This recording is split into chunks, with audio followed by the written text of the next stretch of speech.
ਤੇ ਮੈਂ ਜਨਾਬ ਇਸ ਟਾਈਮ ਖੜਾ ਸਬਜ਼ੇ ਦੇ ਕੋਲ। ਦੂਸਰੀ ਯਾਰ ਸਾਡੇ ਪਿੰਡ ਦੀ ਸਭ ਤੋਂ ਵੱਡੀ ਖੁਸ਼ਖਬਰੀ ਇਹ ਵੇ ਕਿ ਪਿੰਡ ਦੇ ਵਿੱਚ ਜਨਾਬ ਇੱਕ ਨੈਟਵਰਕ ਜ਼ੋਨ ਦਾ ਟਾਵਰ ਲੱਗ ਗਿਆ। ਸਾਡਾ ਮਾਮਾ ਸੁਲਤਾਨ ਹੈ ਪਿੰਡ ਦਾ ਤੇ ਸਾਰਿਆਂ ਦੀ ਮਾਮਾ ਹੈ, ਮੇਰਾ ਇਕੱਲੇ ਦਾ ਨਹੀਂ ਹੈ।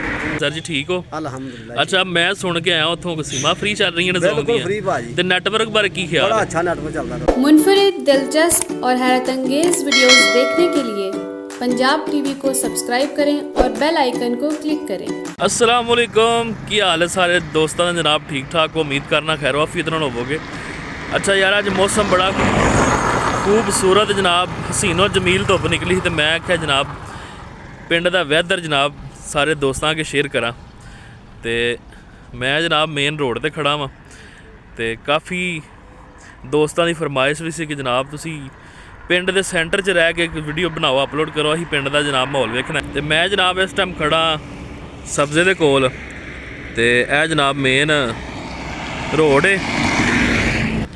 अच्छा, दूसरी यार सारे पिंड दी सब तो वड्डी खुशखबरी ये वे कि पिंड दे विच जनाब एक नैटवर्क जोन का टावर लग गया ते जनाब जिथे साडी काल भी नहीं सी हुंदी, नैट भी नहीं सी चलदा, 500 MB दे नाल जनाब साडा हफ्ता निकल जांदा सी। ते हुण इस टाइम जनाब इन्ना इंतहाई तेज़ तरीन इंटरनेट जनाब चल रहा है कि तुहानूं मैं की दसां। यह जनाब साडे पिंड दा अहमद पब्लिक मॉडल स्कूल है ते बहुत ही जनाब अच्छा इन्हां दा स्टाफ है तो अच्छी जनाब इन्हां दी काबश है। एक गाँव दे विच जनाब ये बड़ी फैसिलिटी दे रहे हैं। तो दूसरी गल होंदी सी नैटवर्क दी। नैटवर्क इंतहाई तेज़ तरीन जनाब नैटवर्क चलता पाया तो बहुत ही मज़ा दे रहा। तो अक्सर ना तुसीं वेख्या होना डिवाइसां लैके जनाब बंदे फिरदे होंदे ने, बीबियां फिरदियां होंदियां ने कि सिमां बेचण वास्ते। तो वो बिल्कुल भी गलती ना करेआ जे, वो जनाब सिम ना करके तो जनाब वो किसी फ्राडियां दे हत्थ जनाब दे छड़दे ने, वो फिर फ्रॉड करते हैं तो बंदा फस धक्के नाल जो फ्री च जाता है। तो अगर किसी मेरे भरा ने जनाब सिम लैनी होवे तो सिम जनाब इंतहाई बिल्कुल फ्री, सस्ती सुस्ती वाला कोई सीन नहीं, तो बिल्कुल फ्री जनाब सिम तुसीं लै सकदे हो। तो चलिए जरा अमर की दुकान पर पुछिए वाकई दे रहा कि एवें गल्लां। तो मैं हुण जा रहा जनाब अमर की दुकान की तरफ तो जाके पुछने जनाब अमर साहब नूं। पिंड दी जनाब सब तो वड्डी सहूलत है कि जनाब तंदूर जनाब लग्गा है ते तुसी जनाब अगर रोटियां लवानियां हो तो रोटियां भी लवा सकते।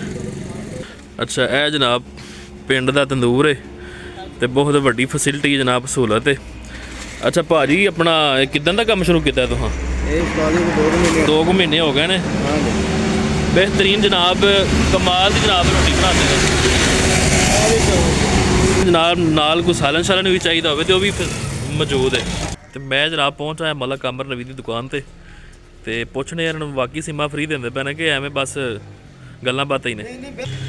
अस्सलाम वालेकुम जी। की हाल है सर जी? ठीक हो? अल्हम्दुलिल्लाह। अच्छा, मैं सुन के आया उत्थों सिमा फ्री चल रही ने जोन बिल्कुल फ्री भाजी। ते नैटवर्क बारे की ख्याल बड़ा है? अच्छा नेटवर्क चलता है। तेज़ तरीन नेट है? बड़ा तेज 4G। अच्छा जी, ते सिम बिल्कुल फ्री दे रहे हो? बिल्कुल फ्री, नाल नेटवर्क भी फ्री करके देगा जी। अच्छा जी। हाँ जी, ते अगर किसी सिम चेंज करवानी हो वो भी फ्री करके देंगे। अच्छा जी। हाँ जी। चलो, साडा मामा सुल्तान है पिंड दा ते सारिਆਂ ਦੀ मामा है, मेरा इकल्ले ਦਾ नहीं है। ਤੇ ਮਾਮਾ ਜੀ ਦੱਸੋ ਇੱਥੇ ਖੈਰ ਨਾਲ ਹੀ ਤੁਸੀਂ ਬੈਠੇ ਹੋ ਜਨਾਬ? ਇਹ ਭਾਜੀ ਅਸੀਂ ਵੰਡਾ ਰੱਖਿਆ ਜੇ ਮੱਝਾਂ ਵਾਲਾ। ਅੱਛਾ ਜੀ। ਹਾਂ ਲਿਖੇ ਵੀ 90 ਠੀਕ ਹੋ ਗਿਆ। ਬੜਾ ਅੱਛਾ ਸੋਹਣਾ ਵੰਡਾ ਜੇ, ਖਲ ਰੱਖੀ ਜੇ, ਚੋਕਰ ਰੱਖਿਆ ਜੇ। ਅੱਛਾ, ਆ ਪਿੱਛੇ ਵੇਖੋ ਹਾਂ ਸਾਡੇ ਕੋਲ ਕਿੰਨਾ ਮਾਸ਼ਾਅੱਲਾ ਸਟਾਕ ਪਿਆ ਜੇ। ਤੇ ਕਿਸੇ ਯਾਰ ਕੋ ਬੰਡਾ ਛੰਡਾ ਲੈਣਾ ਹੋਵੇ ਤੇ ਮਾਮੇ ਸੁਲਤਾਨ ਨਾਲ ਰਾਬਤਾ ਕਰ ਹਾਂਜੀ ਸਕਦਾ ਬਿਲਕੁਲ, ਰਾਬਤਾ ਕਰਨ, ਪੈਸੇ ਪਹਿਲਾਂ ਫਿਰ ਰਾਬਤਾ ਕਰਨ ਸਾਡੇ ਨਾਲ। ਉਧਾਰ ਵਾਲਾ ਕੋਈ ਚੱਕਰ ਨਹੀਂ। ਉਧਾਰ ਵਾਲਾ ਦੀ ਬਾਤ ਹੀ ਨਹੀਂ ਕਹਿਣਾ।